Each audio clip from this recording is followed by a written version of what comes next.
महालक्ष्मी तुझा जय हो महादेवी तुझा जय हो महालक्ष्मी तुझा जय हो महादेवी तुझा जय हो महालक्ष्मी तुझा जय हो महादेवी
सर्वमंगलमांगल्ये शिवे सर्वार्थसाधिके शरण्ये त्र्यंबके गौरी नारायणी नमोस्तुते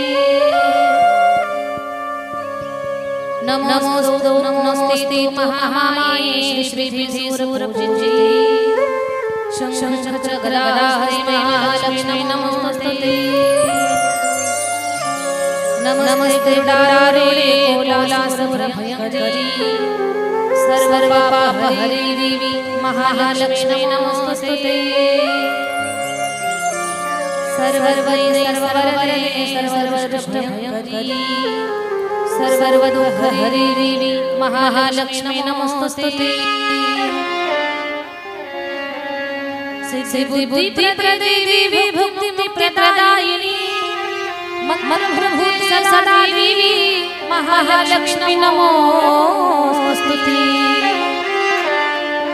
आद्यन्तरहि देवी आद्यश्री महेश्वरी योगी योग संभूते महालक्ष्मी नमोस्तुते स्थूल सूक्ष्म महारौद्रे महाशक्ति महाधरे महापापहरे देवी महालक्ष्मी नमोस्तुते पद्मसंस्थिति देवी परब्रह्म स्वरूपिणी परमेश्वरी जगन्माता महालक्ष्मी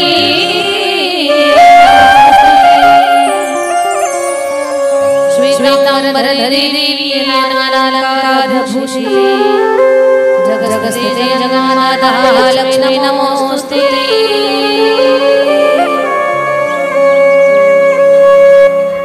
न ततो न माता न बंधुर्न दाता न पुरो न पुत्री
जगन्नाथ की जय।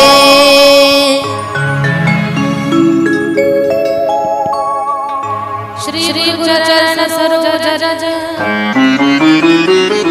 निज मन गुरु धारी बर बर विमल जसु जो दायक भजचारी बुद्धिहीन तत्तना जाके सुमिरो पवन बल बुद्धि व्याधि होई हर हर कलेश सरिका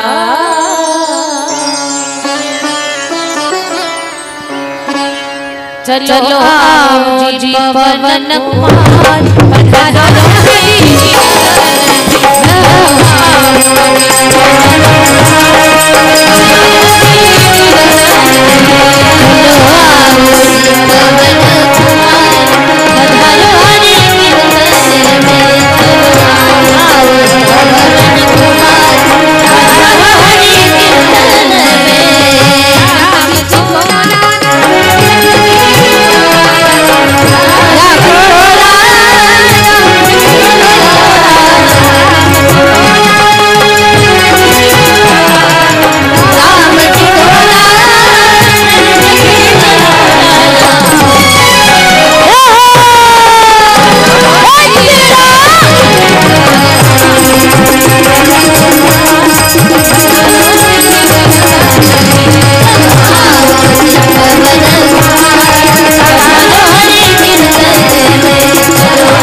पधारो परम मंगलमय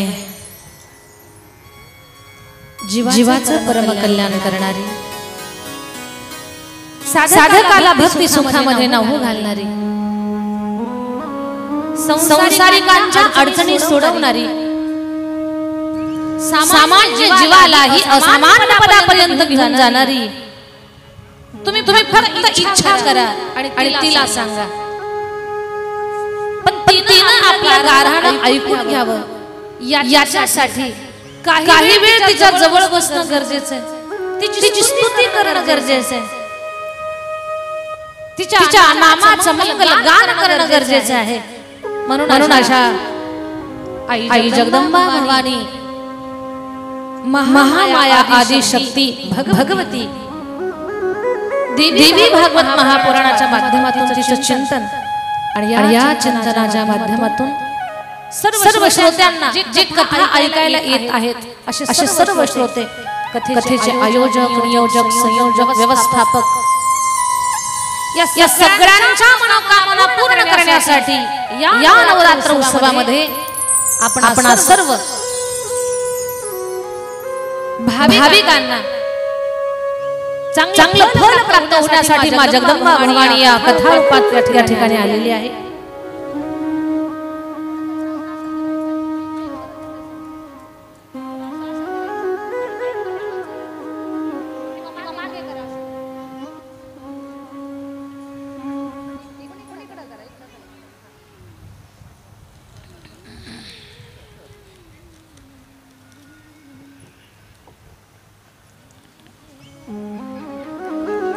आपल्या सगळ्यांना माहिती आहे राजमुद्रा प्रतिष्ठान आयोजित शारदीय नवरात्र महोत्सव त्याच्यामध्ये सुंदर देवी भागवत महापुराण कथा या कार्यक्रमाचे आयोजक दीपक भैया हरेराम बडे पंचायत समिती सदस्य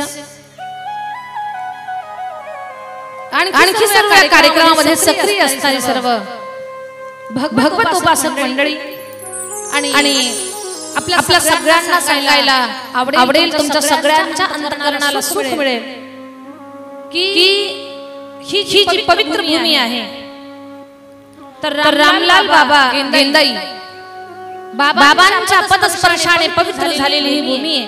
आणि बाबा म्हणजे महान साधू राष्ट्रसंत गाडगे बाबांचे ते शिष्य होते. गाडगे बाबांचं चरित्राचं पुस्तक वाचा कधीतरी बाबांना YouTube वरती सर्च करा. साध्या देशातले पण जगभरामध्ये गाडगे बाबा ग्राम स्वच्छता अभियान एवढं मोठं त्यांचं नाव की ज्यांनी माणसात देव पाहिला. गरीबांना अन्न द्या, गरीबाला कपडे द्या, गरीबाच्या लेकरांना शिकवा, भुकेलेल्या अन्न द्या, तहानलेला पाणी द्या, हुशार व्यक्तीला शिक्षणासाठी मदत करा, गरीबाच्या लेकीबाळीच्या लग्नामध्ये किमान अक्षता टाकायला तरी जा. ज्याच्या अंगावर कपडा नाही त्याला वस्त्रदान करा. आणि खरंच त्यांनी खूप चांगली सेवा केली. कधी मला आनंद वाटतो की या आध्यात्मिक क्षेत्रामध्ये भगवंतानं हे सेवेचं काम आम्हाला दिलं. मागच्या डिसेंबर महिन्यामध्ये गाडगे बाबांचं जे समाधी स्थळ आहे अमरावतीमध्ये त्या समाधी स्थळावर मला कीर्तन करण्याचा योग प्राप्त झाला आणि प्रत्यक्षात जाऊन समाधीचं दर्शन या सगळ्या गोष्टी तिथे गेल्यानंतर कळते बाबांचा महिमा काय आहे. तोपर्यंत आपल्या लक्षात येत नाही. आपण फक्त बाबांना पुस्तकात वाचतो, कुणाच्या तरी तोंडून नाव ऐकतो किंवा ग्रामपंचायतच्या माध्यमातून नगरपालिकेच्या माध्यमातून स्वच्छतेच्या मोहिमा राबवायला लागल्या की गाडगे बाबांचं नाव येतं. तर बाबांचं कार्य फार मोठं आहे आणि भारताच्या कानाकोपऱ्यामध्ये बाबांच्या नावाच्या सेवा करणाऱ्या शाखा आहेत, काही संस्था आहेत.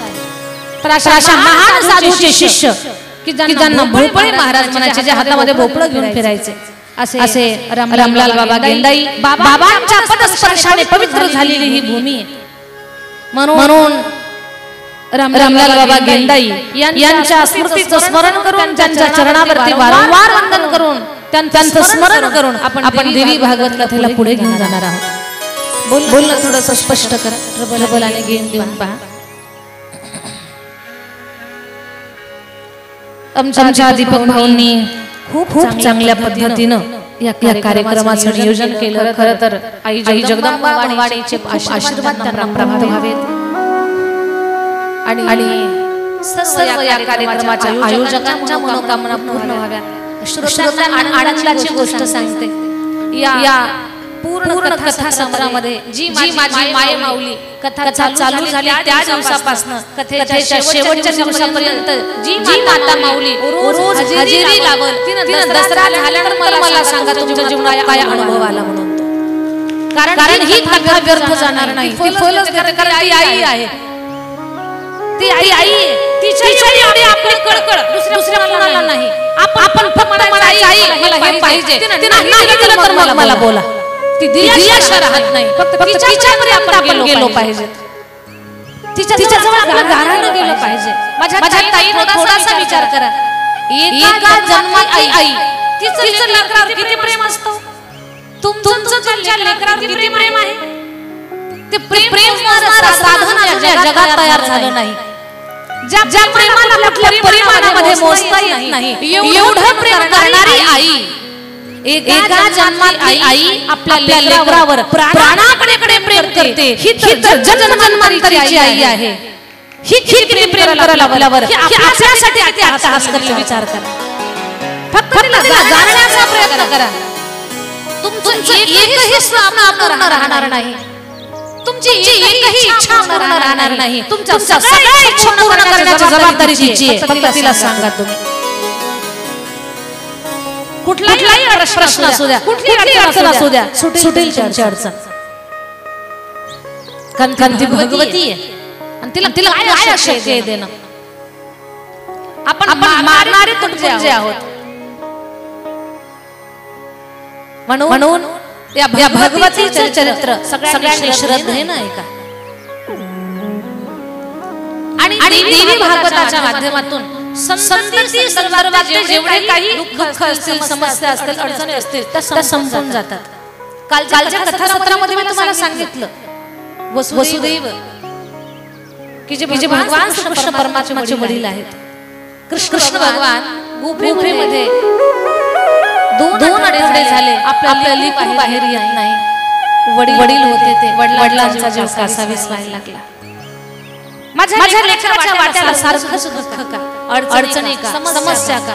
अरे कृष्ण म्हटलं की माणसाच्या जीवनातील समस्या संपते, पण आपल्या समस्या सोडवणारा तो समस्येमध्ये, तो अडचणीमध्ये.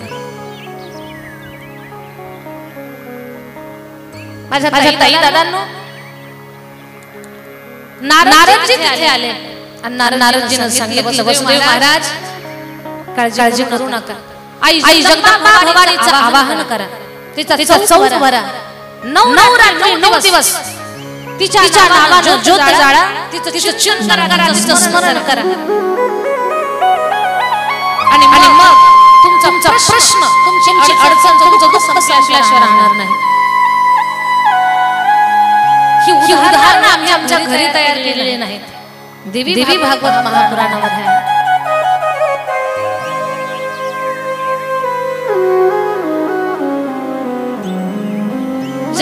चालू झाला वसुदेव महाराजांचा. केळीचे खांब बांधले, कलश लागला, घट भरला.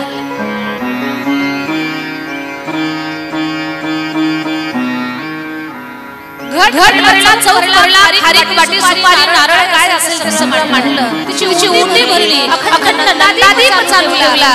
रोज फुलांची माळा, अनेक प्रकारानं तिचं सत्तर पूजन चालू झालं. तिला पानाचा विडा, नैवेद्य, धूप, दीप सगळ्या पद्धतीची मंगल आरती. आणि 9 दिवस 9 रात्रीचं जागरण जेव्हा झालं त्यावेळेला नवरात्री पूर्ण व्हायला आणि भगवान परमात्मा यायला एवढा आनंद झाला. आज हा नवरात्रीचा पर्व सफल झाला. आई भवानीनं माझं दुःख समजून घेतलं आणि माझं लेकरू सुखरूप सुनेसहित लक्ष्मी सहित आलं. येताना कृष्ण भगवान हे आले नाही, जांबुवंतीला सोबत घेऊन आले. जांबुवंती म्हणजे शक्तीचं स्वरूप आहे. म्हणून माझ्या ताईंनो, लेकरा संदर्भात कुठलाही प्रश्न असू द्या, ती समस्या सोडवण्याचं काम आई भवानी करते. हे देवी भागवत महापुराण. हे आणखी तुम्हाला समजावून सांगण्यासाठी सुंदर कथा आहे देवी भागवतात आलेली. ज्या महात्म्यानं 18 पुराणांची रचना केली, 18 पर्वाचं महाभारत तयार केलं. त्या महात्म्याचं नाव आहे कृष्णद्वैपायन व्यास महाराज. व्यासाने खूप ग्रंथ तयार केले आणि खूप ग्रंथ तयार केल्यानंतर एक दिवस स्वतःच्या आश्रमामध्ये आहेत. भगवंताचं भजन चाललेलं. स्वतः भगवंताच्या भजनामध्ये नामस्मरणामध्ये खूप तल्लीन आहेत. ते भजन आपण सर्वजण करू. हरे राम राम राम हरे राम राम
रमण गिरिधारी गिरिधारी श्याम बनवा.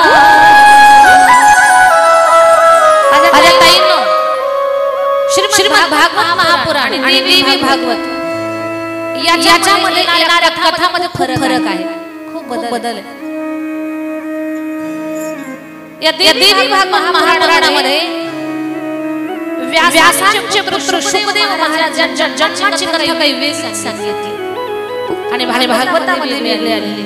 व्यास महाराज आपल्या आश्रमात भजन करत बसले होते आणि भजन करत असताना आश्रमात बसले असताना ध्यान धारणा करत असताना त्यांचं लक्ष गेलंय त्यांच्या आश्रमामध्ये चिमणीचा एक खोपा होता, त्याला घरटं म्हणतो आपण.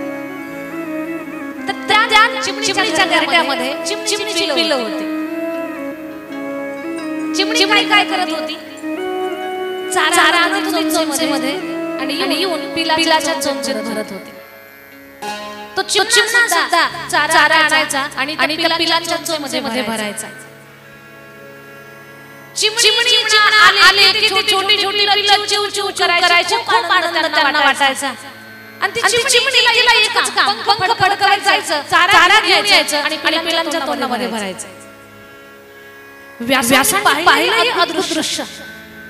व्यास म्हटलं काय प्रेम आहे, काय ममता आहे. त्या पिल्लांना मायबापाबद्दल किती आकर्षण आहे आणि आई वडिलांना त्या चिमणाबद्दल, छोट्याशा पिल्लाबद्दल किती कुतूहल आहे, किती कौतुक आहे. मला सांगा, आपल्या घरात छोटंसं बाळ असेल तर म्हातारी माणसं सुद्धा स्वतःचं वय विसरून जातात. लहान लेकरू घरामध्ये जन्माला आलं की साऱ्या घरातलं वातावरण बदलून जातं. एखादी सून तिला काहीच जमत नाही, प्रपंचात किंवा घरातलं स्वयंपाक करता येत नाही, कपड्यांची आवरावरी करता येत नाही, तिला काही सावरता येत नाही, फक्त करते म्हणून सून आणली घरात. पण तिला व्यवहार काही जमत नाही. मग सासून डुसडुस करावं, सासऱ्यानं डोळे फाडून पाहावं, त्या दोघांचं नवऱ्यानं सुद्धा कुर करावं. त्या बिचारीचे हाल. एक तर आई वडिलांच्या घरी काम केलं नाही, इकडे यमराजाची जबाबदारी पडली. पण मला सांगा, त्या सोनीला तिला जमत नाही काम म्हणून खूप तिच्याबद्दल कुरकुर करणं, बोलणं, बडबड करणं. पण पहिला काय झाली की बस तिच्यावर सगळा राग. शेलपुंजी हे बरोबर आहे का? तिच्यावर राग संपतो आणि ते छोटंसं तालुलं बाळ तिकडे सगळं लक्ष लागतं. मग तिने शंभर चुका करू दे, तिला मी बोलत नाही, तू लेकराची काळजी घे, बाकीचं राहू दे. भुसभुस करणारे सासू तसं म्हणते, राहू दे, तू करू नको, मी करते, तू लेकरू सांभाळ. कशामुळे बदल झाला? छोट्याशा बाळामुळे झाला. म्हणून लहान बालकांना ईश्वराचं रूप म्हटलं जातं. ते घरात येणं साक्षात आपल्या प्रापंचिक लोकांसाठी ईश्वराचं बालरूप आपल्या घरामध्ये येणं आहे. आजही छोट्याशा बाळाला कृष्ण म्हणून आवाज देतात, आमचा बाळ कृष्ण आहे. लहान लेकराबद्दल एक ओढ, आनंद असतो. आता सासूचा विषय निघाला म्हणून कथेला बसलेल्या असताना माझ्या ताईंना सांगते, आपल्या सुनेला स्वयंपाक किती जमतोय, तिला घर किती आवडता येतंय. हे भले माहेरात शिकली नसेल, सासरला आलं तिला प्रेमानं शिकवा, पण त्याच्यासाठी तिला डुसकुस करू नका, तिला टाकून बोलू नका, तिला कुरकुर करू नका. 2023 मध्ये आताच सांगते मी तुम्हाला, कारण आज काळ सासूचा नाही, आज काळ कुणाचा आहे? झोपल्या काका. आज काळ कुणाचा आहे? सुनेचा आहे.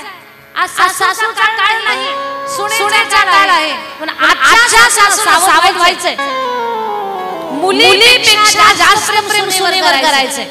तिला टाकून लावायचं, उत्तर तुम्ही चला मी बोलते. तिला टाकून लावायचं, तिला पाण्यात पाहायचं, तिला डुसडुस करायचं. आणि तिच्या माहेर आल्यानंतर रात्री 2 वाजता उठून त्यांच्या पिशव्या तपासायच्या.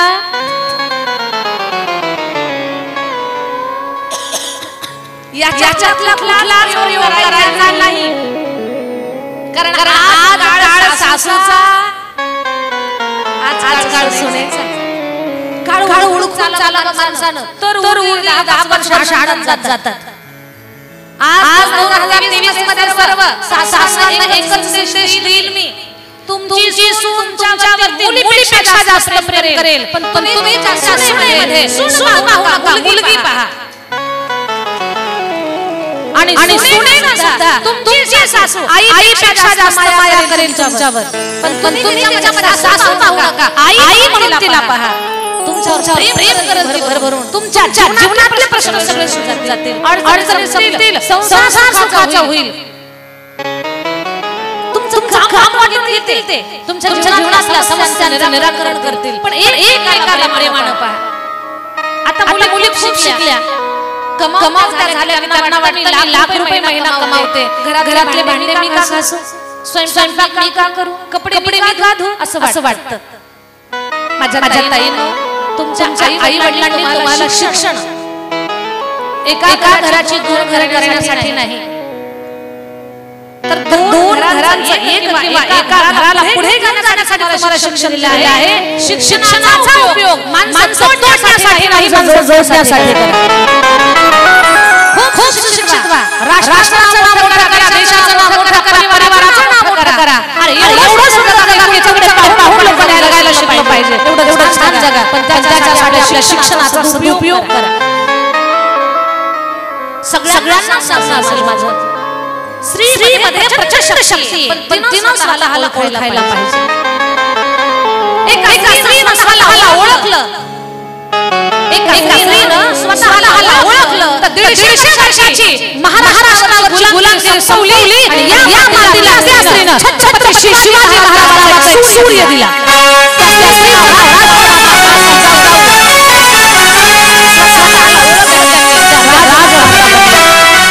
एक शक्ती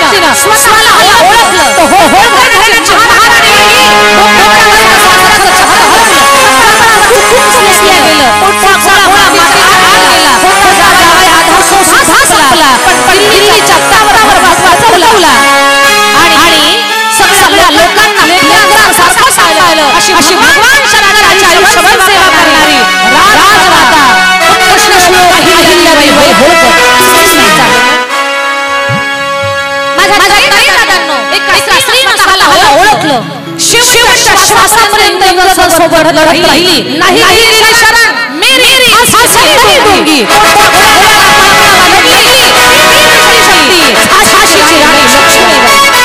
स्त्रीच आहे ना ती.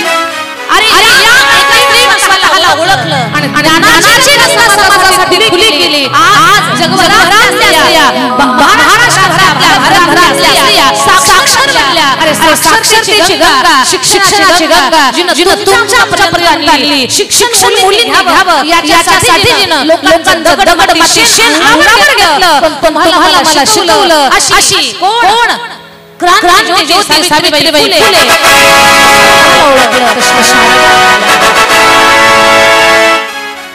स्वतःला ओळखा. खूप मोठी ताकद आहे आपल्यामध्ये. खूप मोठी ताकद. पण आपण आपल्या शिक्षणाचा आपल्या ज्ञानाचा उपयोग माणसं जोडण्यासाठी असावा. मी पुढे तुम्हाला बोलत राहणारच आहे. माणसं जोडण्यासाठी आपल्या ज्ञानाचा उपयोग म्हणून आज सासू सुना दोघींनी जबाबदारीने राहा. आपली सून लक्ष्मीचं रूप आहे तर घराघरातली सासू महालक्ष्मीचं रूप आहे. जगदंबेचं रूप आहे. दोघींनी एकीकडे आदराने प्रेमाने बोला आणि सुखानं जगायचं असेल सध्याच्या काळामध्ये तर घरातल्या लोकांना माया प्रेम देणं सगळ्यांना जीव लावून राहणं एवढाच मार्ग आहे. म्हणून 2023 मध्ये सासूने भांडण करायचं नाही. आणि सांगू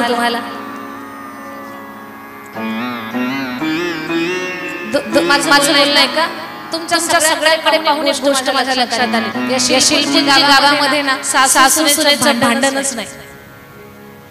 सगळं छान राहतात. सासूबाई वरती मुलीपेक्षा जास्त प्रेम करते. सासूबाई सुद्धा सासूला आईपेक्षा जास्त मोठ्या भावानं भरलेल्या नजरेनं पाहते. इथे सासूचं भांडणच नाही. तुम्हाला प्रश्न पडला असेल की मला कसं कळालं. कथेला बसलेल्या ज्या विचार सासू आहेत ना वयस्कर त्यांच्या गुबगुबीत तब्येतीवरून कळालं. तुमचं छान तब्येत आहे सफरचंदासारखी गाल. तुम्हाला काहीच करत नाही. जगदंबा माता की जय.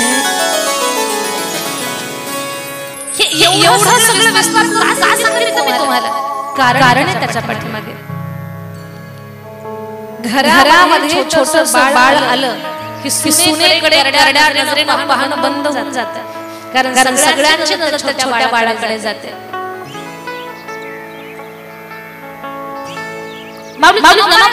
सांगतात छोट्या बाळाचे घरातले बोबडे शब्द ऐकले की लोकांना घरातल्या परिवारातल्या माणसांना वेदांची वाक्य ऐकल्याचा आनंद प्राप्त होतो. एवढा आनंद होतो.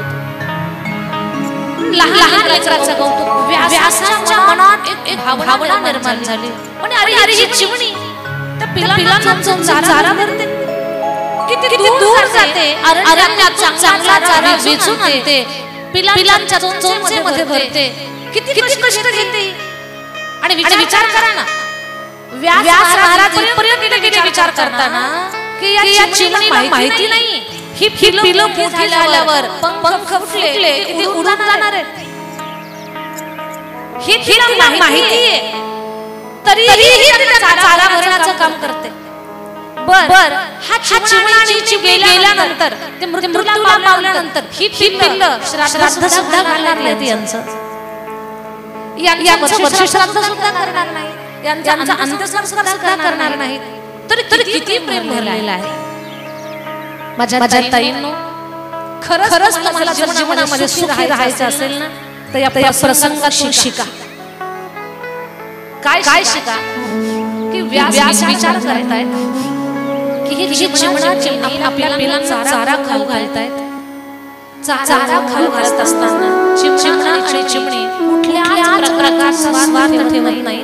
म्हातारपणी ही पिलं आपल्याला सांभाळतील का नाही हे सुद्धा त्यांना माहिती नाही. पण त्यांच्या प्रेमामध्ये कुठल्याच प्रकारचा फरक पडत नाही.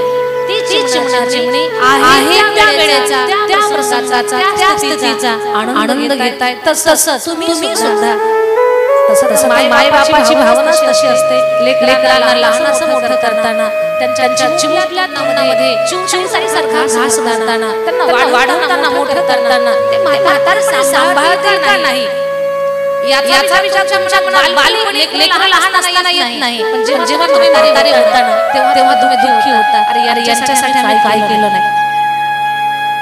अरे यांना कसं वाढवलं कसं जगवलं आणि आज आमच्याकडे लक्ष देत नाहीत.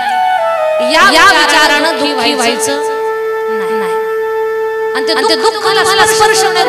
पशु पक्षाकडे कधीतरी पाहत जा. पशु पक्षाचे जे पिल्लं आहेत ना त्यांचे आई वडील आहेत ना ते त्यांना लहानाचं मोठं करतात. पण त्यांनी म्हातारपणी सांभाळावं ही अपेक्षा ठेवत नाहीत. म्हणून म्हातारपणात सुद्धा सुखी असतात. याचा अर्थ मुलांनी वडिलांना लक्ष देऊ नये असं मला म्हणायचं नाही. याच्यात मला दुसरी सुद्धा बाजू सांगायची.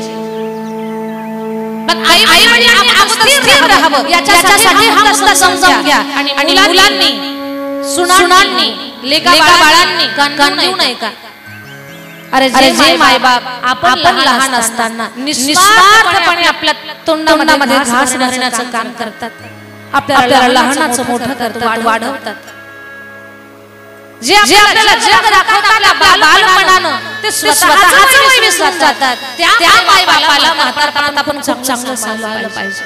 त्यांची सेवा केली पाहिजे. त्यांची काळजी घेतली पाहिजे. कारण आपल्याला मोठं बनवत असताना आपल्याला घडवत असताना त्यांचं आपल्यासाठी किती धडपड असते किती जीवाची पराकाष्ठा असते हे या चिमणीच्या उदाहरणातून शिका. ती चिमणी किती दूर जाते चारा घेऊन लेकराला भरते. तसेच आपले आई वडील सुद्धा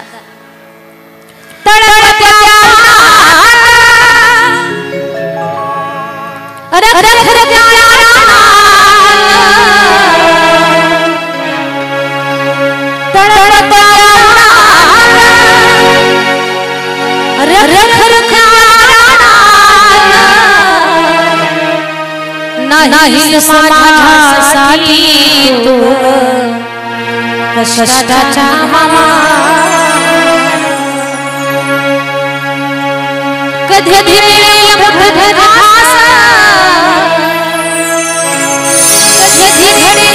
उपास ओल्या मातीतून तुडवडली काट्यांनी विसरू नका ताई दादांनो. आई माझी मायेचा दिला जीवना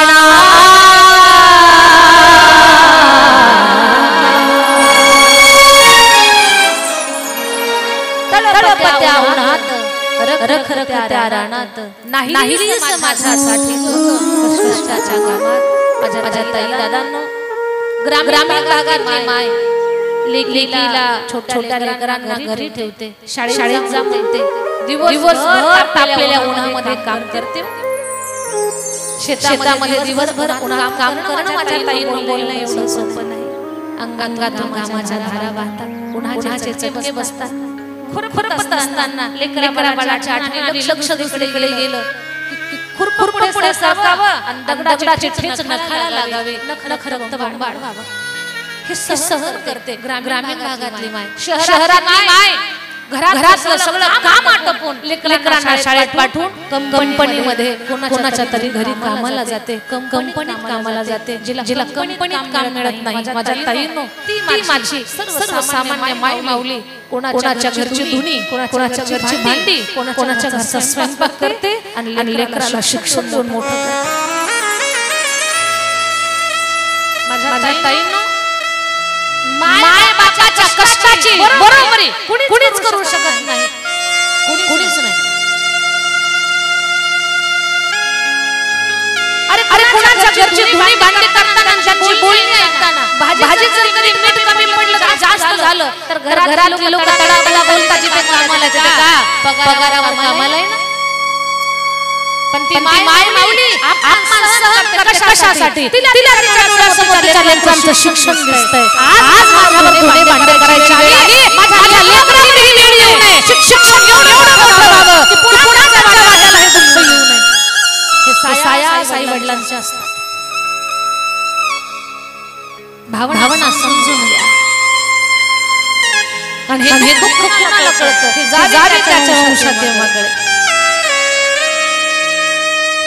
कधीतरी 200 रुपयाची साडी जिना अंगावर घातली, जिच्या गळ्यामध्ये फक्त सोन्याचे 2च मणी आहेत, बाकी काळे मणी, जिच्या पायातलं जोडवं सुद्धा चांदीचं नाही,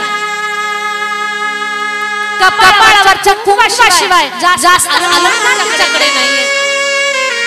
आणि जी सकाळपासून रात्रपर्यंत 10-5 घरची धुणी भांडी करते ना, कधी त्या मोलकरणीचं मन जायचा प्रयत्न करत जा. माणूसच आहे. हे का सांगते मी तुम्हाला? आईच्या अंतःकरणातला भाव थेट आपल्या मनाला कळावा आणि त्या लेकरांनी जागं व्हावं, परिस्थितीची जाणीव ठेवावी.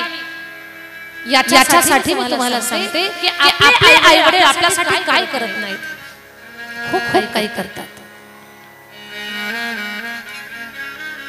व्यास महाराज पाहतायत, चिमणी पिलांना चोच चारा भरते. आणि मग व्यासांची इच्छा निर्माण झाली. काय की मला सुद्धा संतान पाहिजे.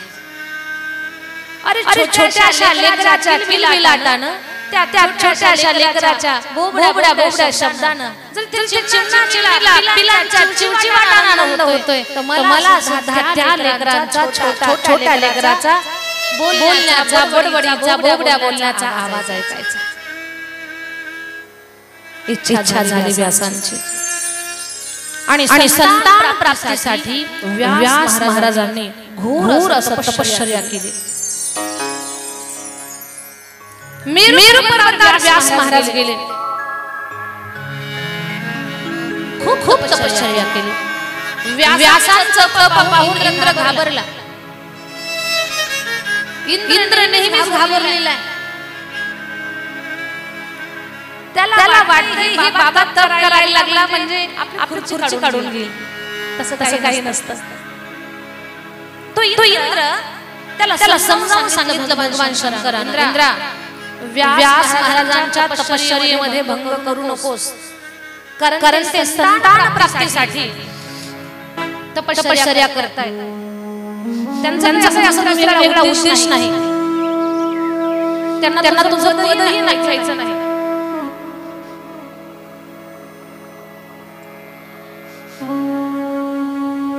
त्याच्यामुळे त्यांच्या तपस्येमध्ये विघ्न आणण्याचं काम करू नको. आणि व्यास महाराजांची घोर तपश्चर्या पाहून भगवान शंकर प्रसन्न झाले. भगवान भोलेनाथ बोलले, व्यासजी काय पाहिजे तुम्हाला? पण मला भोलेनाथांच्या सारखा पुत्र पाहिजे. मला पुत्र पाहिजे. लहान लेकराच्या घरामध्ये रांगण्याचं सुख काय असतं, त्यांच्या बोबड्या शब्दांचं सुख काय असतं, त्यांच्या हसण्यात खिदळण्याचं सुख काय असतं, ते सुख या व्यासाला घ्यायचं. म्हणून मला संतान पाहिजे. शिवजी म्हणले, तुम्ही आता तपश्चर्या करा, आश्रमावर जा, माझं वरदान आहे तुम्हाला संतती प्राप्त होईल, तुम्हाला पुत्र प्राप्त होईल. पुत्र प्राप्तीसाठी तपश्चर्या पूर्ण झाली आणि व्यास महाराज आपल्या आश्रमामध्ये आले. व्यास आले खरे, पण विचार डोक्यामध्ये चालू, स्त्री शिवाय संतान जन्माला येणार नाही. माझी पत्नी कोण होणार? पुत्र प्राप्तीसाठी मी तपश्चर्या केली. माझ्यासारखा तपस्या पुरुषाची स्त्री पत्नी असण्याचं आणि माझा पुत्र उदरामध्ये ठेवण्याचं सामर्थ्य एका तपस्वी स्त्रीमध्येच असलं पाहिजे. तिच्याशिवाय ते शक्य नाही. अशी कोणती पतिव्रता, सुलक्षणी, सोज्वळ स्वभावाची, धार्मिक प्रवृत्तीची, सज्जन, सुशील, शीलवान स्त्री कोण असेल अशी महाभाग्यवान की जी माझी पत्नी होण्याची असेल. या विचारामध्ये व्यास महाराज आहेत. आणि या विचारामध्ये असताना दिवसभराचा पूजा पाठ ग्रंथ वाचन पारायण झालं. संध्याकाळच्या वेळेला अंधार पडायला लागला तर व्यासांनी अरणी मंथन चालू केलं. पूर्वी लाकडावर लाकूड घासून अग्नी तयार केला जायचा. आता आग पेट्या आहेत, लायटर आहे, पण पूर्वी लाकडावर लाकूड घासल्या जायचं, त्यातून अग्नी निर्माण केला जायचा. मग अग्नी निर्माण करण्याची अरणी व्यासांकडे होती. व्यास महाराज त्या अरणीवर मंथन करत होते. अरणी मंथन चालू होतं, अग्नी पेटवायचा होता. तेवढ्यामध्ये व्यासांच्या समोर घृताची नावाची अप्सरा आली. अप्सरा म्हणजे अप्रतिम सौंदर्य तिला देवाने दिलेलं, सुंदर बनवलेली ती अप्सरा आली. आणि त्या घृताची नावाच्या अप्सरेला पाहून व्यासांच्या मनामध्ये कामभाव जागा झाला. अरे ही जर माझी पत्नी बनली ना तर माझा पुत्र हिच्या पोटी जन्माला येईल आणि लेकराचं सुख मला प्राप्त होईल. हा कामभाव आला. पण पुन्हा लक्षात आलं ही तर अप्सरा आहे आणि अप्सरा विश्वास ठेवण्यासाठी पात्र नाहीये, त्या अपात्र आहेत. कारण या अप्सरांनी अनेक देवांना फसवलंय, अनेक देवांना वेड्यात काढलंय, कित्येक ऋषींची तपश्चर्या यांनी भंग केली. म्हणून व्यासांना तिच्याबद्दल राग निर्माण झाला. पण तिला पाहून कामही निर्माण झाला होता. व्यासांचे लालबुड डोळे पाहून ती घृताची घाबरली आणि एका पोपटाला संस्कृतमध्ये शुक म्हणतात आणि त्या शुकाला मादीला शुकी म्हणतात. आपण पोपट आणि मैना म्हणतो, तिकडे शुक आणि शुकी म्हणतात. तर शुकीचं धारण केलं, मैनेचं रूप धारण केलं त्या घृताची अप्सरेनं आणि फडकवत उडून गेली. पण तिचं जे सौंदर्य होतं ते व्यासांच्या मनामध्ये बसलेलं, त्या सौंदर्याचा विचार मनामध्ये आला आणि व्यासांचं तेज जे शरणातून गळालं ते त्या अरणीमध्ये जाऊन पडलं. त्या अरणीमध्ये व्यासांचं मंथन चालूच होतं, अग्नी निर्माण करत होते. पण लक्षच नाही त्यांना त्या अप्सरेचं चक्कर करत त्यांचं तेज अरणीमध्ये पडलं, त्याचं मंथन चालू झालं. त्यातूनच एक सुंदर बालकाचा जन्म झाला. बोलिए सुखदेव महाराज की जय. व्यास महाराज अरणी मंथन करत होते, पण छोट्या बालकाचा रडण्याचा आवाज आला. बालक रडत आहे, पण ते बाळाचा आवाज कुठून येतोय पाहिलं तर त्या अरणीच्या बाजूला छोटंसं बाळ. व्यासांना आनंद झाला. छोटंसं बाळ उचललं. भगवान शंकराने माझी इच्छा पूर्ण केली, मला छोटंसं बाळ पाहिजे होतं. ते बाळ व्यासांनी हातामध्ये घेतलं. माझ्या ताईंनो त्याचं नाव शुका ठेवलं. तर त्या अप्सरेकडे पाहून, घृताचीकडे पाहून, त्या शुकीकडे पाहून, त्या मैनेकडे पाहून त्यांच्या मनात कामभाव जागा झाला होता. म्हणून बालकाचं नाव शुकी वर्ण शुक असं ठेवलं. शुकदेव.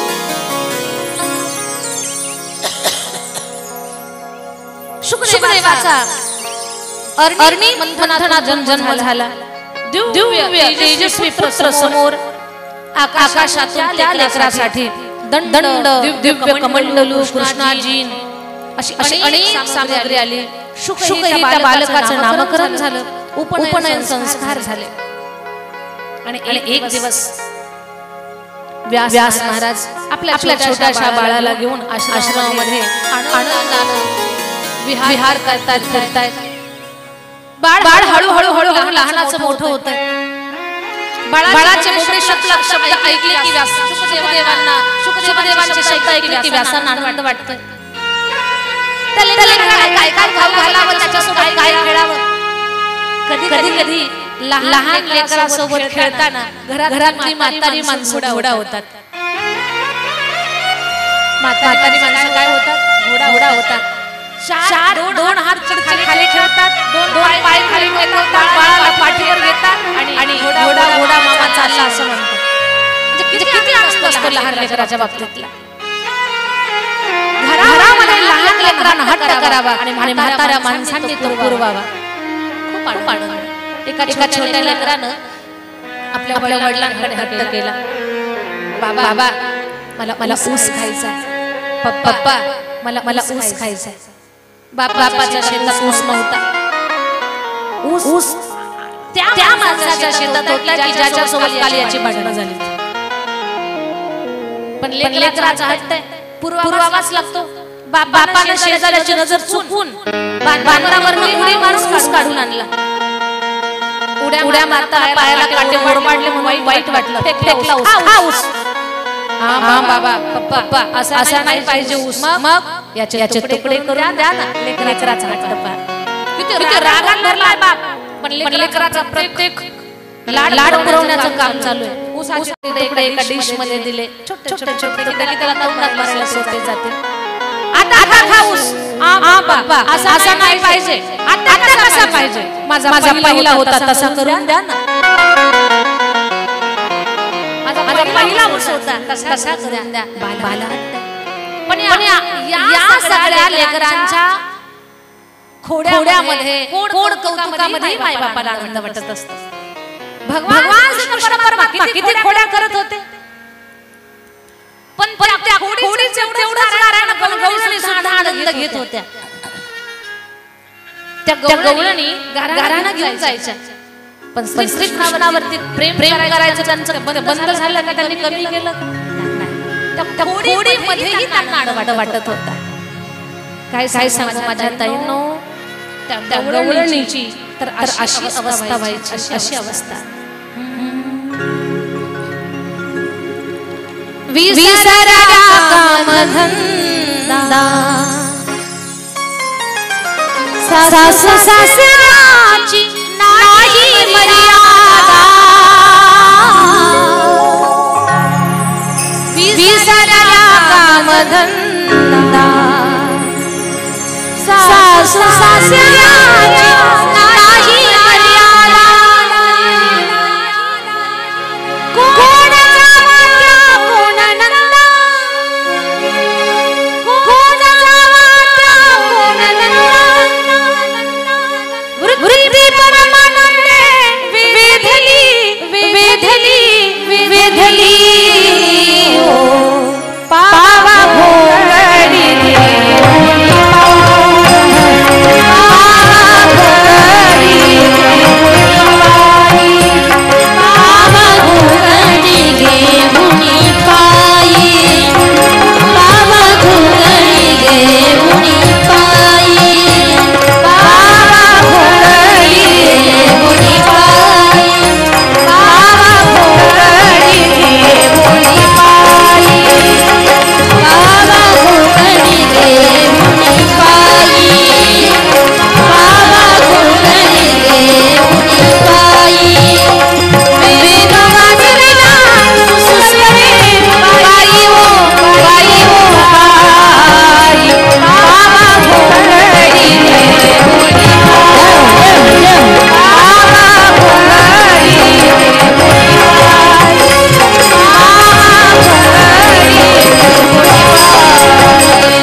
सासू सासऱ्याची नाही मर्यादा.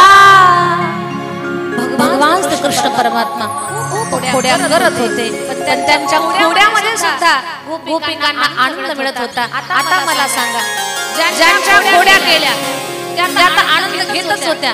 आपण काल्याच्या कानात खोड्या ऐकतो तरी आनंद होतो की नाही. शिल्पुंजी आपण ऐकतो देवाच्या खोड्या आनंद होतो की नाही. म्हणजे लहान लेकरांच्या होड्यामध्ये सुद्धा आनंद आहे, व्यासांना खूप आनंद आहे. पण लेकरू लहानाचं मोठं होत चाललंय. छोटेसे भगवान हळूहळू मोठे होतात. शुकदेव भगवान हळूहळू मोठे होत असताना आता थोडेशे वयामध्ये आलेले. एक संसारिक माणसाची काही इच्छा असते की संसाराच्या वेळेला मुलं रूपी फुलं लागावीत, ती लहानाची मोठी व्हावी, त्यांचं शिक्षण व्हावं, लेकराचं लग्न व्हावं, नातरंड घरामध्ये खेळावीत, रांगावीत, मग आपलं जीवन सफल झालं असं संसारिक माणसाला वाटतं. बरोबर आहे की नाही? म्हणजे छोट्या प्रापंचिक जीवाची अपेक्षा कधी किती मोठी असते. संसार आपला, संसाराची वेळ पुढे पुढे पुढे चालत राहावी. तसं व्यासांना सुद्धा वाटतंय आता माझा मुलगा वयात आलाय, याचं लग्न व्हावं, सुनमुखी व्हावं आणि छोट्या छोट्या नातरांना घेऊन निवांत हरी हरी करत बसावं. म्हणून व्यास महाराज आपल्या मुलाला सांगतात, शुका आता लग्न करा. श्रीमद भागवतामध्ये शुकदेवांचं लग्न सांगितलेलं नाही, पण देवी भागवत याच्यामध्ये शुकदेवांच्या लग्नाची कथा आलेली आहे. श्रीमद भागवतामध्ये आणि देवी भागवतामध्ये फरक आहे. शुकदेव महाराज त्यांना वडील म्हणतात की बाळा आता लग्न करा, मला नातवांच्या सोबत जरा माझं म्हातारपण घालवायचंय. म्हाताऱ्या माणसाला नातवासोबत बस जेवढा आनंद भेटतो ते घरातल्या शहाण्या माणसासोबत तेवढं डोकं त्यांना लावं असं वाटत नाही. नातवांच्या सोबत त्यांना वेळ घालवलेला आवडतो. शुकदेव महाराज म्हणतात बाबा लग्न करून आजपर्यंत कोण सुखी झालंय आणि या लग्नाच्या भानगडीमध्ये का पाडला मला तुम्ही? मी लग्न करणार नाही. मला सांगा, तुमचा 22 वर्षाचा तरुणा मांडपोऱ्या जर म्हणत असेल आई बाबा मला अजिबात लग्न करायचं नाही असं तो म्हणत नाही, पण जर म्हटलं तर आई वडिलांना बरं वाटतंय. अरे एकुलतं एक पोर आणि तेही बिना लग्नाचं राहायचं म्हणताय. आमचं म्हातारपण कसं जायचं? संसाराची वेळ पुढे कशी चालायची? आमच्या नंतर या लेकराच्या जेवणा खाण्याची व्यवस्था कोण करणार? आई वडिलांचा जीव तुटतो.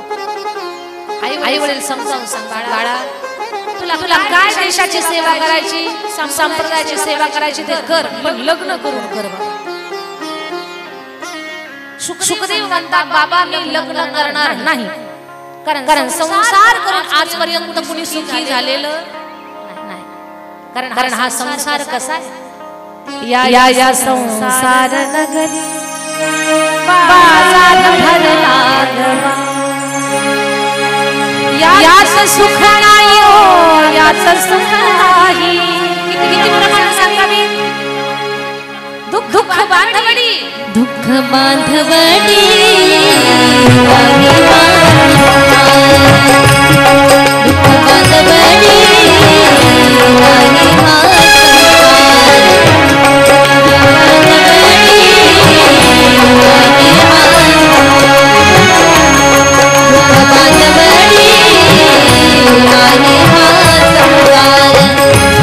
सुखाचा विचार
सुंदर. दुःख बांधडी आहे हा संसार, सुखाचा विचार नाही कुठे.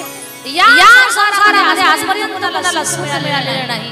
खरं सांगा मला, जे तरुण आहेत त्यांना असं वाटतंय आता नाही, उद्या नाही, परवा, त्याच्या पुढच्या वर्षी सुख मिळेल, आशा तरुणांना आहे. पण 50च्या पुढे आहेत त्यांनी प्रामाणिकपणे सांगा मला, या संसारात मला खरंच सुख मिळालंय का? 50च्या पुढचे शिल्पीजी खरं सांगा, सुख मिळालंय का? सुख मिळणं म्हणजे सगळ्या आशा संपणं. आशा संपली का आपली? खरं सांगा मला, आजपर्यंत तुम्हाला या संसारात सुख मिळालं का? याचा अर्थ संसारात सुख, प्रामाणिकपणे बोला, मोठ्यानं बोला, ताकदीनं. संसारात सुख, मोठ्यानं सांगा, संसारात सुख, संसारात सुख. उपवास खवळला का आपला? जरा ताकदीनं बोला, संसारात सुख. एकदा अजून, संसारात सुख सोडायचा.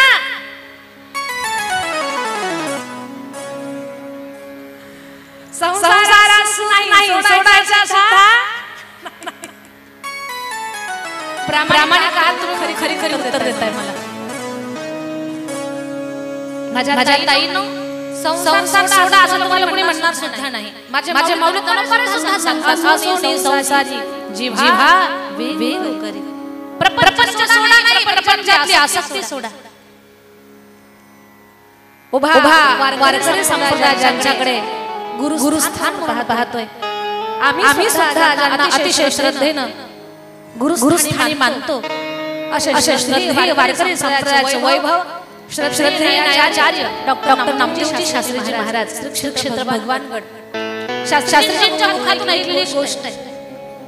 माणसाला संसार दुःख देत नाही, त्याच्यातली आसक्ती दुःख देते. ज्या शास्त्रीजी फॉलो करतात ना, त्यांनी कधीतरी ऐकलं शास्त्रीजींच्या मुखातून. एका घराला आग लागली आणि घराला आग लागली, ज्याचं घर पेटलं होतं तो माणूस लोळायला लागला. माझं घर पेटलं, माझं घर जळालं. खूप रडत होता माणूस. तेवढ्यात त्या माणसाचं पोर आलं. त्यानं कानात सांगितलं, बाबा रडू नका, ते घर विकलंय. रडू नका, घर विकलंय.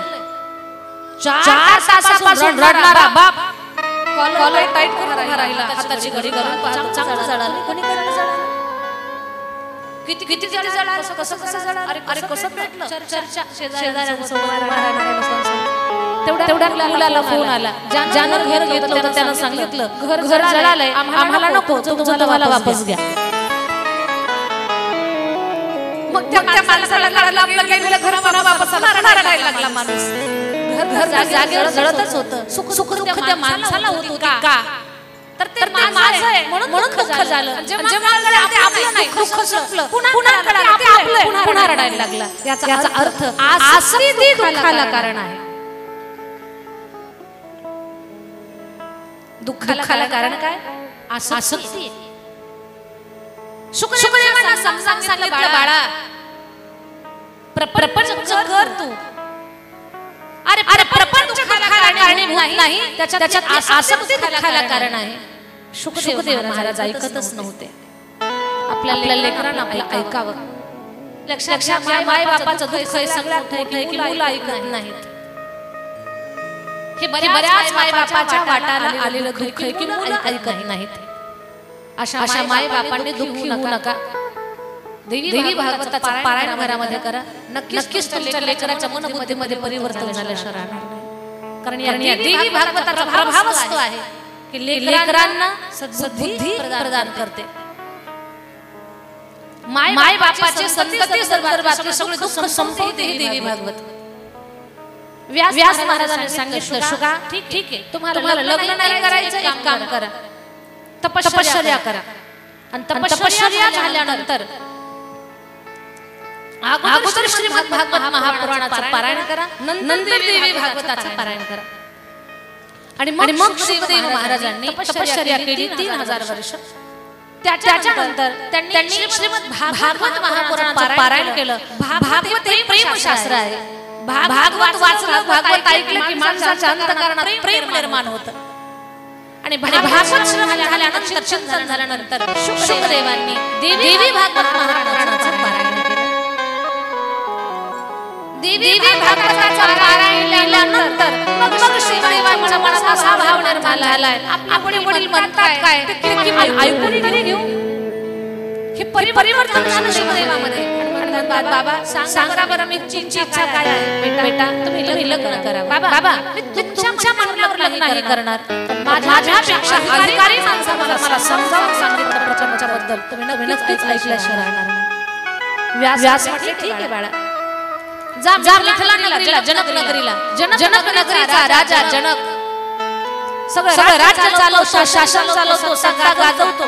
रामरायाचा सासरा आहे, जानकी मातेचे वडील आहेत. जा त्यांची भेट घ्या आणि त्यांच्याशी वार्तालाप झाल्यानंतर मग मला येऊन सांगा लग्न करणार का नाही. त्यांचं म्हणणं जर तुम्हाला पटलं तर लग्नासाठी तयार व्हा. शुकदेव आले जनकजीच्या आश्रमात, जनकजीच्या राज्यामध्ये, नगरामध्ये, मिथिला नगरीमध्ये येऊन पोहोचले. आणि मिथिला नगरीच्या प्रवेशद्वारामध्ये राज दरबाराचं प्रवेशद्वार होतं. तिथून उभे राहिले शिपायांनी अडवलं. तुम्हाला आत जाता येणार नाही, तुमचा निरोप अगोदर जाईल, मग आतून निरोप आला तरच तुम्ही आतमध्ये जाणार. शुकदेवाने सांगितलं जा राजाला जाऊन सांगा की मी शुकदेव आलोय. ही कथा कांदू नाही का? निरोप पोहोचला जनकजीकडे. जनकजी त्यांना निरोप दिला, मुजरा केला. शिपायांनी सांगितलं महाराज कोणीतरी शुकदेव आलेले आहेत. जनकजीने सांगितलं त्या महात्म्याला म्हणा तुमच्याकडे काय वस्तू आहेत त्या बाहेर सोडून मग आतमध्ये या. निघाले शिपाई आले. शिपायांना सांगितलं महाराज तुमच्याकडच्या सगळ्या वस्तूंचा त्याग करून आतमध्ये यायला सांगितलं. शुकदेव माझ्याजवळ काय आहे? कमंडलू ठेवलं. कमंडलू आणि आता निरोप द्या मी शुकदेव आलोय. जनकजीने पुन्हा प्रत्युत्तर पाठवलं तुमच्या जवळचा जो काही वस्तूचा भाग आहे तो बाजूला ठेवा आणि तुम्ही एकटे आतमध्ये या. शुकदेव म्हणजे माझ्या काहीच नाही, आता लंगोटी आहे, लंगोटी सुद्धा काढून ठेवली. आणि आता सांगा मी शुकदेव आलोय. पुन्हा शिपायांनी सांगितलं मी शुकदेव आलोय. जनकजीने सांगितलं शुकदेवांना सांगा त्याग वस्तूचा नाही, त्याग कपड्यांचा नाही, त्याग लंगोटीचा नाही, तर तुमच्यातल्या मीचा त्याग करून आतमध्ये या. कशाचा त्याग? मीचा. मी आणि माझे पण विसरले करणं पार्थाचं जाण्याशी दान निरंतर. तुमच्यातल्या मीला सोडा मगच माझ्या दरबारात या. कारण हा जो दरबार आहे हा विदेही लोकांचा दरबार आहे. ही विदेही राजा जनकाची सभा आहे. इथे ज्याचा मी जागा आहे त्याला जागा नाही. चोखचोखी झाले शुकदेव म्हणे काय तयारीचा राजा? अरे कसं शासन चालवत असेल हा राजा? मी पणाचा त्याग करून शुकदेव आले. खूप चांगल्या पद्धतीनं शुकदेवांचं स्वागत झालं. आणि शुकदेवांना सुरुवातीला वाटत होतं राजा संसारिक आहे आणि हा मला काय उपदेश करणार आहे. पण दरबारातल्या तेवढ्या शाब्दिक चकमकीमध्ये शुकदेवांना जनकजीचा अधिकार कळाला. शुकदेव जनकजी सोबत आहे. पुन्हा एक प्रसंग असा घडला. शुकदेवजी ऋषी मुनींची सगळी सभा बसलेली आणि शुकदेवजी प्रवचन सांगत होते. जनक राजा ऐकायला बसले होते. सगळ्यांनी कान देऊन ऐका. शुकदेवजी प्रवचन सांगत होते. जनकजी ऐकायला बसले, सगळे ऋषी मुनी ऐकायला बसले. कारण शुकदेव मोठे महात्मे होते. प्रवचन चालू असताना एक शिपाई पळत आला. सगळे ऐकतात तल्लीन होते. पण शिपाई पळत आला. जनकजीच्या जवळ येऊन हळूच कानात म्हणतोय. शिपाई कुठे आला? जनकजीच्या जवळ आणि कानात हळूच सांगितलं महाराज मागच्या राजवाड्याला आग लागली. काय सांगितलंय? राजवाड्याला आग लागली. हे शिपायानं जनकजीच्या कानात सांगितलंय. पण जनकजी त्यांना शिपायाचे शब्द ऐकू आले नाही. त्यांचं लक्ष शुकदेव काय बोलतात तिकडे होतं. पण जनकजीच्या कानात हळूच सांगितलेले शब्द प्रवचन ऐकायला बसले इतर साधू त्यांना कशा ऐकायला गेले काय कोणास ठाऊक. त्यांनी वाड्याला आग लागली, पळत सुटले, प्रवचन सोडून पळत सुटले. कुणी माझी लंगोटी जळेल, कुणी माझा अंतळ जळेल, कुणी माझा कमंडलू जळेल, कुणी माझा जपमाळ जळेल, असं काय काय ते घेण्यासाठी पळत सुटले. सारे पळून गेले.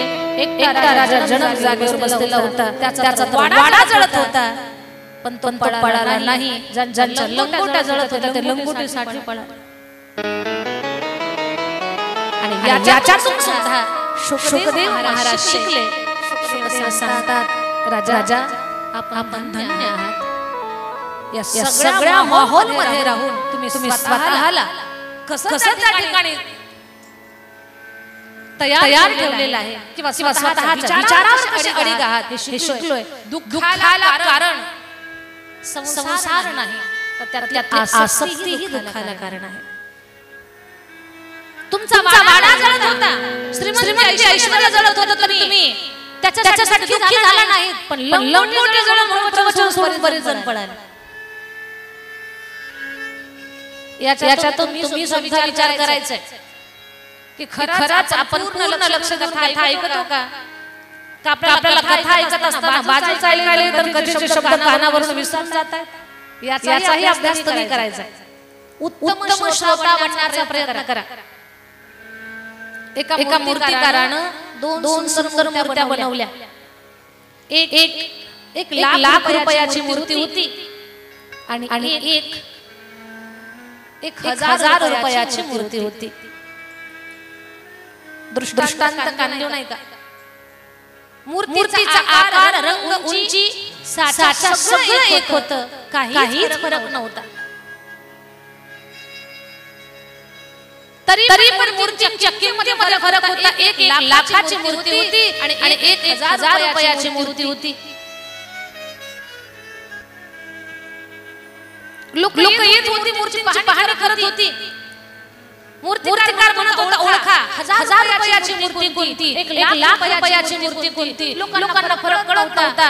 एक महात्मा आला आणि महात्मा म्हटले, मी ओळखतो 1000 रुपयाची मूर्ती कोणती आणि 1 लाख रुपयाची मूर्ती कोणती. बोललाय का? महात्म्यानं सांगितलं, माझ्याकडे तार घेतली, एका मूर्तीच्या कानात टाकली, ती आर पार गेली.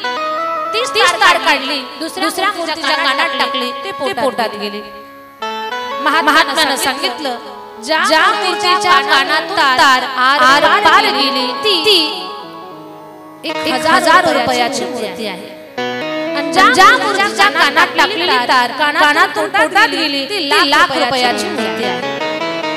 याचा अर्थ जी चांगलं ऐकतात, इकडून ऐकतात, इकडून सोडून देतात, ते 1000 रुपयाची मूर्ती आहेत.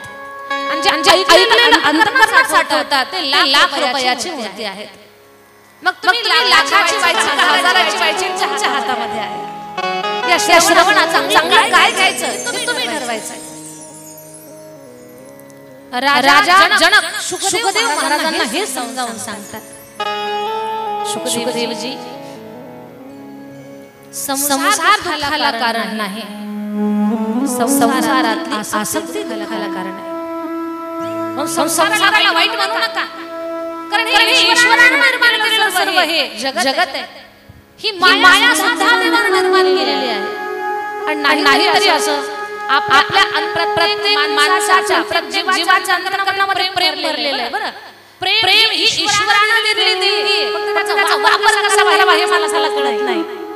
प्रेम ही ईश्वराने प्रत्येक माणसाला दिलेली आहे. या प्रेमाचा वाटप माणूस आयुष्यभरामध्ये करत असतो, कुणाला प्रेम देत असतो. जनकजी शुकदेव, तुमच्या अंतःकरणामध्ये जे प्रेम आहे ते कुण्या मांजरीला, कुण्या कुत्र्याला, एखाद्या पक्षाला, एखाद्या वनप्राण्याला, कुणाला जरी तुम्ही प्रेम देणारच आहात की नाही. बहाणा माणसं घरेलू जीवन जगताना माणसाला सुद्धा जीव लावतात. हा, तुमची नजर चुकली, दुधाच्या पातीला तोंड घालते तरी तुला माया करतात. दारात पाळलेल्या कुत्र्याला सुद्धा गाडीमध्ये घालून फिरतो. का त्याला प्रेम देतोय आपण. गोठ्यात गाईच्या पाठीवर प्रेमाचा हात फिरवतो आपण. पिंजऱ्यामध्ये दामून ठेवलेल्या पोटाला सुद्धा धान्य खाण्यासाठी टाकतो आपण. कशामुळे? प्रेम. जनकजी म्हणतात शुकदेवजी अंतःकरणातलं प्रेम कुण्या जनावराला, कुण्या पक्षाला, प्राण्याला वाटेपर्यंत पत्नी करून घ्या, तिला प्रेम द्या. कुणाला प्रेम देणार आहात की नाही तुम्ही? मग जे प्रेम पक्षांना देणार आहात, प्राण्यांना देणार आहात, तेच प्रेम पत्नीवर करा. तिला शक्ती म्हणून पहा, तिला भगवती म्हणून पहा. स्त्रीला सामान्य समजू नका, तिला तुच्छ लेखू नका. स्त्री म्हणजे बंधनाला कारण आहे, पतनाला कारण आहे असं लक्षात घेऊ. एक पतिव्रता स्त्रीच्या माध्यमातून आपल्याला सद्गती सुद्धा प्राप्त होते. देवाचा बाप होण्याचा मान सुद्धा आपल्याला प्राप्त होतो. म्हणून समजून घ्या. आणि मग जेव्हा जनकजीनं समजावून सांगितलं त्यावेळेला शुकदेव महाराज लग्न करायला तयार झाले. आणि शुकदेवांनी लग्न केलं. शुकदेवांचा जो विवाह आहे पितरांची मुलगी पिवरी हिच्यासोबत झाला. शुकदेवांना 4 मुलं आणि 1 मुलगी झाली. शुकदेवांच्या मुलांचं नाव कृष्ण, गौरप्रभ, भूरी, देवशी 4 पुत्र आणि कीर्ती नावाची 1 मुलगी शुकदेवांच्या पोटी जन्माला आली. हा सगळा विस्तारला प्रपंच पाहून व्यासांना खूप आनंद वाटला. व्यास महाराज खूप आनंदी झाले आणि जगदंबेचा धन्यवाद करायला लागले. जागो जगदंबे, जगदंबे जागो जगदंबे, जगदंबे जय जय अम्बे. जागो जगदंबे, जगदंबे जय जय अम्बे. जागो जगदंबे, जगदंबे जय जय अम्बे. जागो जगदंबे, जगदंबे जय जय अम्बे. जागो जगदंबे, जगदंबे जय जय अम्बे. जागो जगदंबे, जगदंबे जय जय अम्बे. जागो जगदंबे,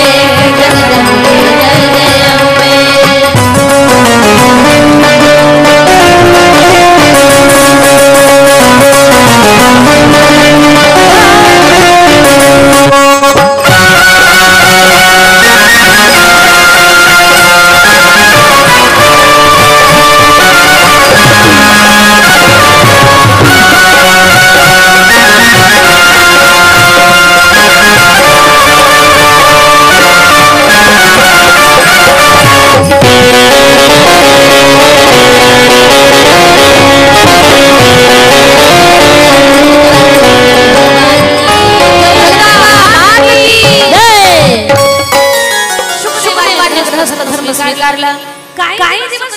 संसार केला आणि मग उंच पर्वतावर जाऊन जे आकाशाकडे त्यांनी भरारी घेतली.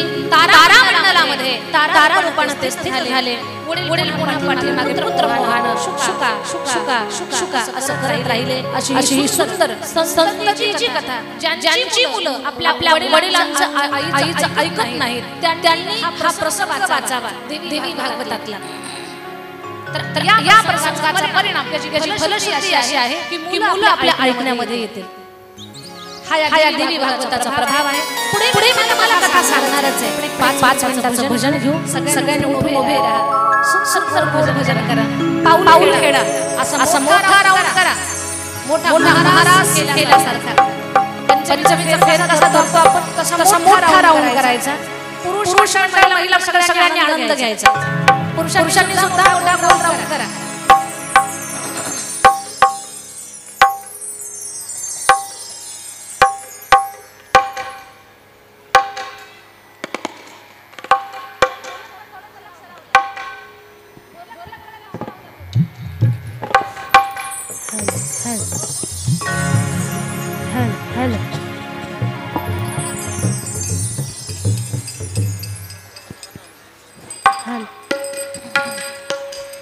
सुंदर भजन होईल.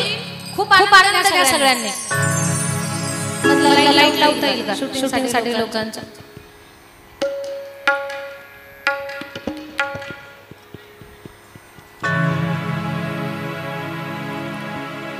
माता रानी हो दुर्गा रानी, माता रानी हो दुर्गा रानी, माता रानी हो दुर्गा रानी, माता रानी हो दुर्गा रानी, माता रानी हो दुर्गा रानी, माता रानी हो दुर्गा रानी, माता रानी हो दुर्गा रानी, माता रानी हो दुर्गा रानी, माता रानी हो दुर्गा रानी, माता रानी रानी हो दुर्गा रानी,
संसारात तर एवढे नाचतात एवढे नाचतात आणि कीर्तनात नाचा म्हटलं की त्यांना लाज वाटते.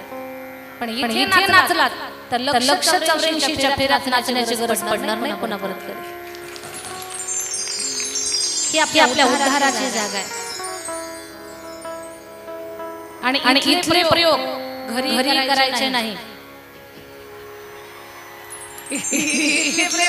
करायचे मारच ना कोतेच नाही उड्या मारल्या कोतेच भोजन केलं नाही. घरी गेलं रात्री 2 वाजता म्हाताऱ्या उड्या मारायला लागली. घरातली लोक म्हटली काहीतरी झालं म्हाताऱ्याला पकडली गाडी टाकली गिरवड्याला घेऊन गेली.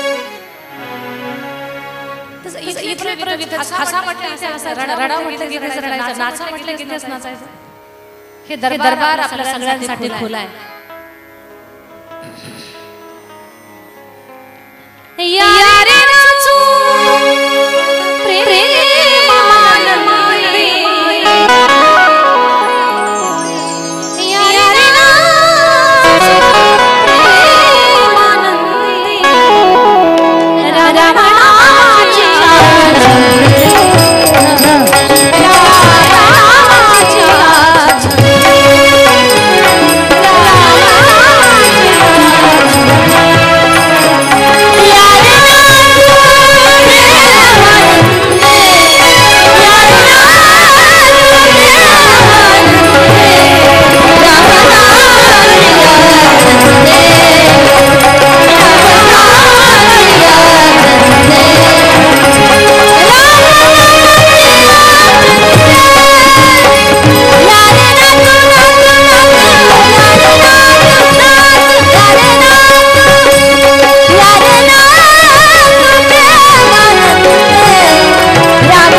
यारे नाचू प्रेमानंदी रामाची राम नामाची छंदे आनंद घ्या. माझ्या ताई दादांनो या पवित्र मध्ये पाऊल खेळताना दांडिया खेळताना अजिबात लाजू नका. ते पुरुष असतील किंवा महिला असतील या पवित्र भूमीमध्ये भगवंताच्या भजनावर नाचले रामलाल बाबा गेंदाई म्हणून त्यांच्या पदस्पर्शाने ही भूमी पवित्र झालेली.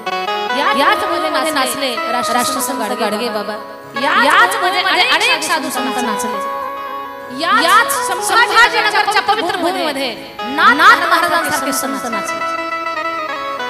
म्हणून धार्मिक क्षेत्रामध्ये अंतःकरण मोकळं करावं. नको ते उड्या मारण्यापेक्षा इथे आनंद घेतो. सगळ्यांचं कौतुक आणि पुढे ऐका आता देवी भागवत.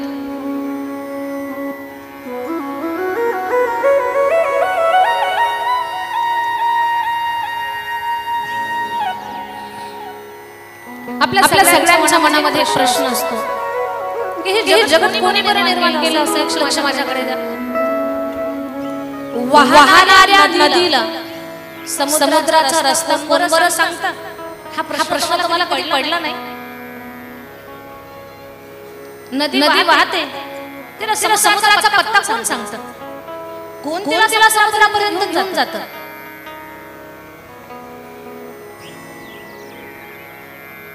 अनेक प्रश्न आहे की या निसर्गाची रचना कोणी केली? हा निसर्ग कोणी तयार केला? ही पर्वत या नद्या, गायींना चार पाय कसे, पक्ष्यांना पंख कसे, ही एवढी सुंदर कलाकृती या निसर्गाची निर्मिती कोणी केली? असाच प्रश्न ब्रह्मदेवाला पडला होता. ब्रह्मदेव यांनी पाहिलं सगळीकडे पाणीच पाणी आहे. पाण्याशिवाय दुसरं काहीच नाही. सगळीकडे पाणी. मग पाणी आणि मी कोण, मला कोणी निर्माण केलं हा प्रश्न त्यांना पडला. तर त्यांच्या कानावर दोन शब्द ऐकायला आली, एक त आणि दुसरं प. ब्रह्मदेवानं समजून घेतलं की आता तपश्चर्या करायची. ब्रह्मदेवानं 1000 वर्ष तपश्चर्या केली आणि तप केल्यानंतर पुन्हा त्यांच्या मनातल्या शंकेचं समाधान होईना की मला निर्माण करणारं कोण आहे. त्यांच्या लक्षात आलं त्यांचं अस्तित्व एका कमळाच्या फुलावरती होतं. त्या कमळाच्या फुलात गेले ब्रह्मदेव आणि कमळाच्या फूल श्री विष्णूच्या नाभीतून त्याची निर्मिती होती. विष्णू भगवंताच्या जवळ आले तर भगवान विष्णूला सुद्धा तोच प्रश्न होता, मला निर्माण करणारा कोण.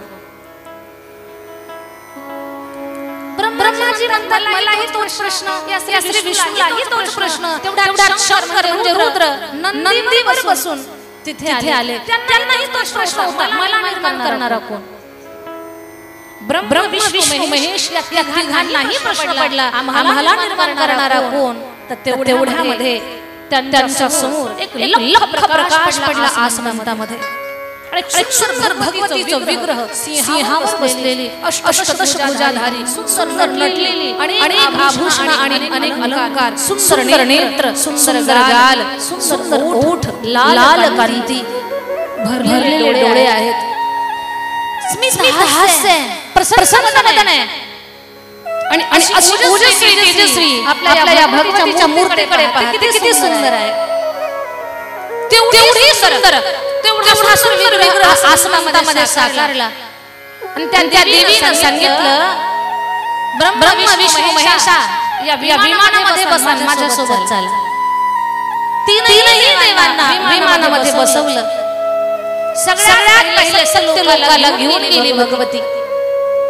सत्य लोकाला तिथे ब्रह्मदेवानं जाऊन पाहिलं तर त्या सत्य लोकामध्ये अगोदरच एक ब्रह्मदेव होते. सुंदर सत्य लोक होतं. तिथेही सगळं पाणी, कमळाच्या फुलामध्ये पांढऱ्या दाढीतला एक पुरुष होता. त्याच्या हातामध्ये पुस्तक होतं, एका हातामध्ये वेद, एका हातामध्ये माळ कमंडलू. ब्रह्मदेव म्हटले तर उभे होऊन माझ्यासारखंच आहे. ब्रह्मदेव चकित झाले, अरे माझ्यासारखा दुसरा पुरुष. आणि ते ब्रह्मदेव सृष्टी निर्मितीचं सृजनाचं काम करत होते. आईने त्यांना उचललं, पुन्हा पुढे गेली तर शेषावर पहुडलेले श्री विष्णू दिसले. विष्णू भगवंतांनी पाहिलं, हे तर हुबेहूब माझ्यासारखं आहे. शेषावर झोपलेले, ध्यान मुद्रा आहे, योग निद्रा आहे. तिथून त्यांना घेतलं, कैलासामध्ये आले. कैलासामध्ये आणखी शंकर होते. त्या शंकरानं ह्या शंकराला पाहिलं, विशेष चकित झाले. आणि पाहतच राहिले, काय पाहतोय आपण आपल्या डोळ्यानं. आतापर्यंत पाण्याशिवाय दुसरं काही दिसत नव्हतं, आता हे काय पाहतोय. देवी भागवताची कथा लक्ष नाही ऐकलं तरच कळेल, नाहीतर थोडी जड जाते ऐकायला, लवकर समजत नाही. लक्ष ऐका. तीनही देव अगोदरच कैलास सत्य लोक वैकुंठ पाहतायत. अरे ही आम्हाला दाखवणारी आई जगदंबा कुठे, तर आई जगदंबा अदृश्य झाली होती. तीन देव गोंधळून गेले, आम्हाला मनामध्ये फिरवणारी भगवती कुठे.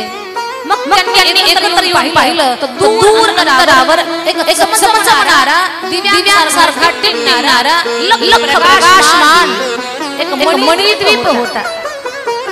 भगवान शंकर जिथे राहतात त्याला कैलास म्हणतात. विष्णू जिथे राहतात त्याला वैकुंठ म्हणतात. आणि ब्रह्मदेव जिथे राहतात त्याला सत्यलोक म्हणतात.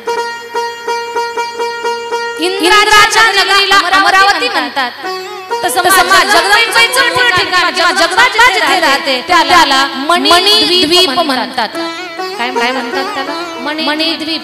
आपल्याला विष्णूचा वैकुंठ माहिती आहे, शंकराचा कैलास माहितीये, ब्रह्मदेवाचा सत्यलोक माहितीये, इंद्राची अमरावती स्वर्ग माहितीये. पण देवीचं ठिकाण आजपर्यंत आपल्याला माहिती असेल नसेल, पण आज ऐका, देवीच्या ठिकाणी राहतात त्याला मणिद्वीप म्हणतात.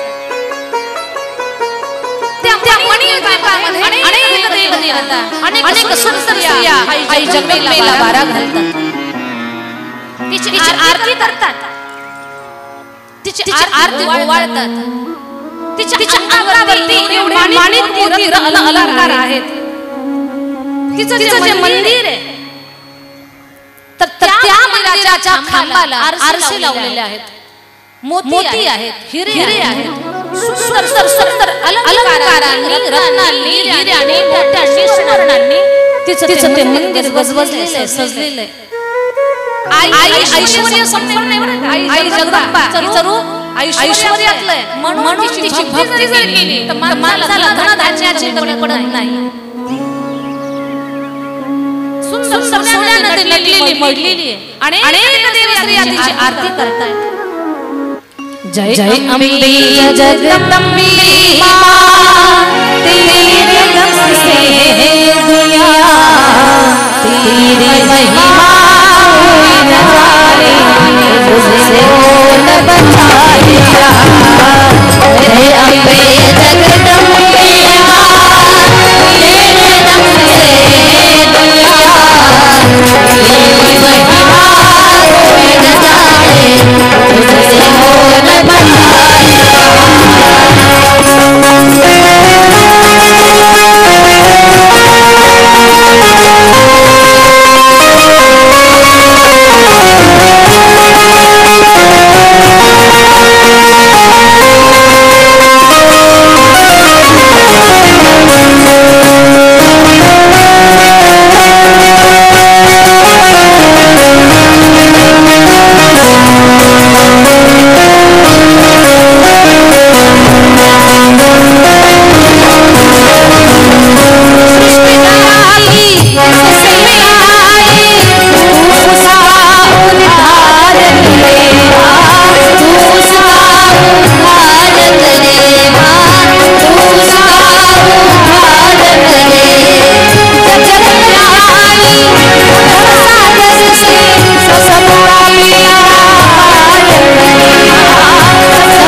या तिन्ही देवांनी आईच्या चरणाचं दर्शन घेतलं आणि तिच्या चरणाचं दर्शन घेतल्यानंतर तिच्या पायाचं जे नख होतं ना, ते नख त्यासारखं हिऱ्यासारखं चमकलं आणि त्या चमकलेल्या नखाकडे तिघांनी पाहिलं तर तिच्या नखामध्ये 14 ब्रह्मांड त्यांना दिसले.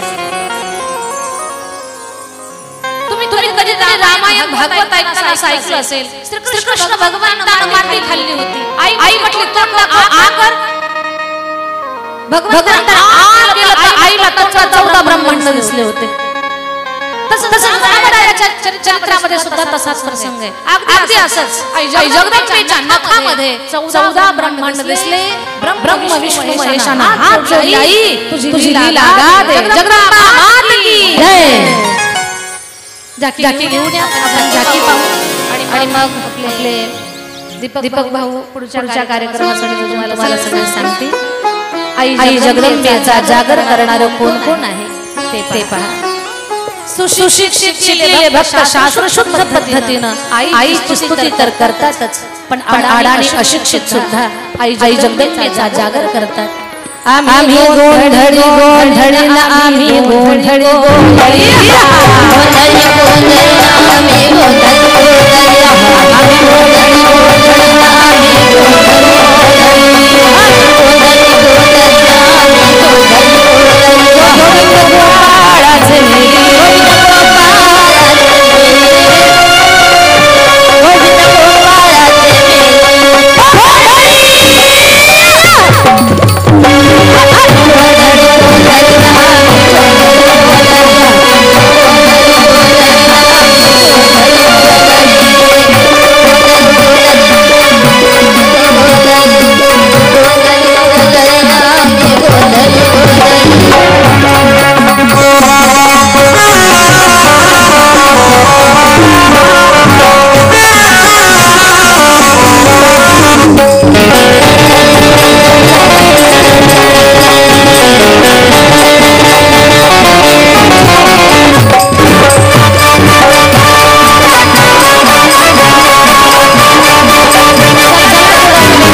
एकदा या सुंदर अशा झाकी दर्शनासाठी टाळी वाजवूया.